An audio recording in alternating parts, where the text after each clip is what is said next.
শ্রীমদ্ ভাগবত গীতা অনুবাদ স্বামী রামসুখ দাস। চতুর্থ অধ্যায়ের 31তম শ্লোক। যজ্ঞশিষ্টামৃত ভুজো যান্তি ব্রহ্ম সনাতনম নায়ং লোকহস্ত যজ্ঞস্য কূতহন্যঃ কুরুষোত্তম।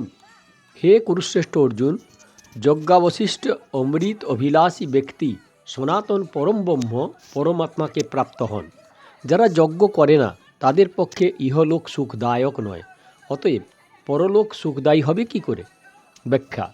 যজ্ঞশিষ্টামৃত ভুজো যান্তি ব্রহ্ম সনাতনম। যজ্ঞ করলে অর্থাৎ নিষ্কামভাবে অন্যকে সুখী করলে যে সমত্বের অনুভূতি হয় সেটি হলো যজ্ঞশিষ্ট অমৃতের অনুভূতি। অমৃত অর্থাৎ অমরত্ব অনুভবকারী ব্যক্তি সনাতন পরম ব্রহ্ম পরমাত্মা প্রাপ্ত হন। মানুষ স্বরূপত অমর। মরণশীল বস্তুর সংস্পর্শে এসেই মানুষ মৃত্যুকে অনুভব করে। এই বস্তুগুলি জগতের হিতার্থে নিয়োগ করে মানুষ যখন আসক্তি রহিত হয় তখন সে স্বতই অমরত্ব অনুভব করে।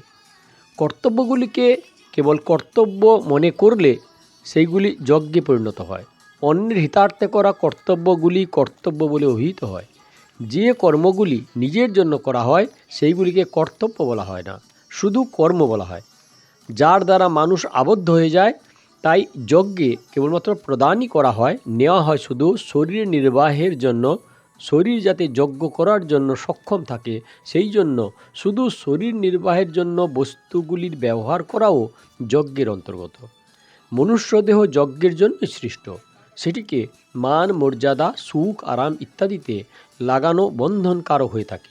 শুধু যজ্ঞের জন্য কর্ম করলে মানুষ বন্ধন রহিত হয়ে যায় এবং সনাতন ব্রহ্ম লাভ করে। নায়ং লোকহস্তস্য যজ্ঞস্য কূতহন্যং কুরুষোত্তম।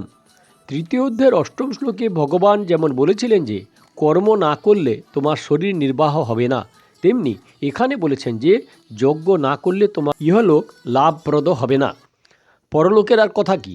কেবল স্বার্থভাবে নিজের জন্য কর্ম করলে ইহলোকে সংঘর্ষের সৃষ্টি হয় এবং সুখ শান্তি নষ্ট হয় এবং পরলোকেও কল্যাণ হয় না। নিজ নিজ কর্তব্য পালন না করলে গৃহে অশান্তি সৃষ্টি হয়, ঝামেলা শুরু হয়। গৃহে যদি কোনো স্বার্থপর লোভী ব্যক্তি থাকে তাহলে গৃহের লোকেদের তার থাকা সহ্য করে না।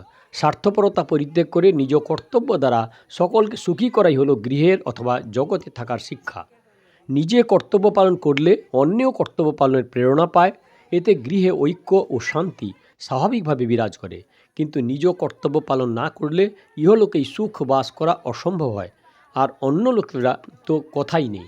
এর বিপরীতে দেখা যায় যে নিজ কর্তব্য ঠিকভাবে পালন করলে ইহলোক এবং পরলোক দুই সুখদায়ক হয়।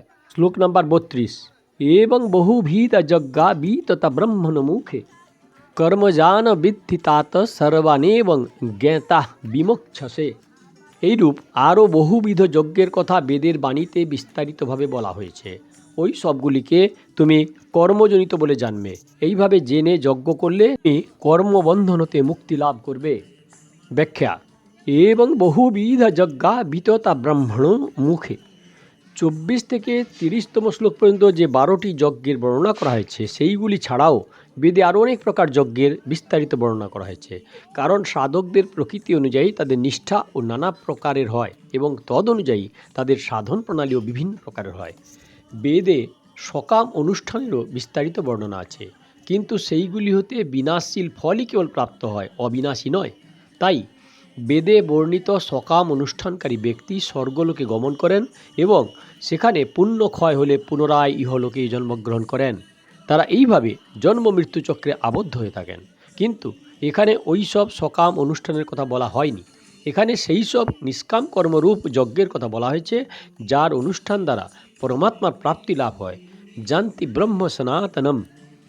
বেদাদিতে কেবলমাত্র স্বর্গপ্রাপ্তির সাধনরূপ সকাম অনুষ্ঠানগুলির বর্ণনা আছে তা নয়।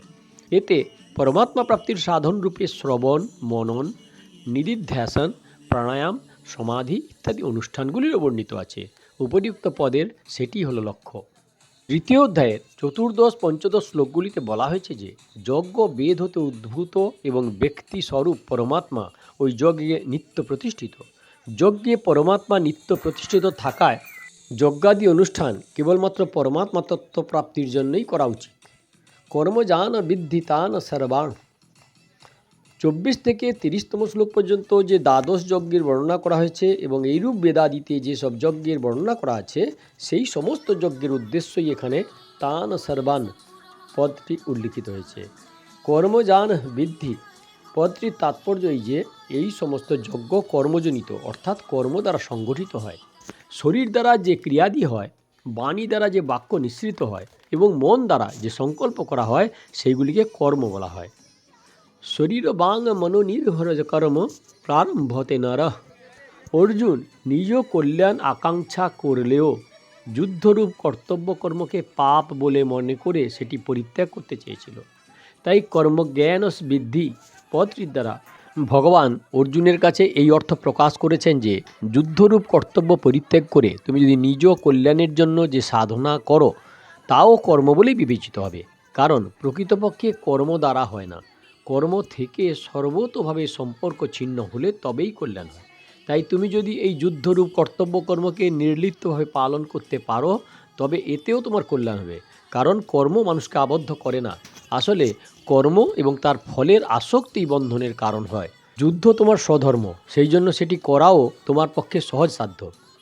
এবং জ্ঞাতা বিমচ্ছসে ভগবান এই অধ্যায়ের 14তম শ্লোকে বলেছেন যে কর্মফলে আমার স্পৃহা নেই, তাই কর্ম আমাকে আবদ্ধ করতে পারে না। এই রূপে যে আমাকে জেনে যায় সেও কর্ম দ্বারা আবদ্ধ হয় না।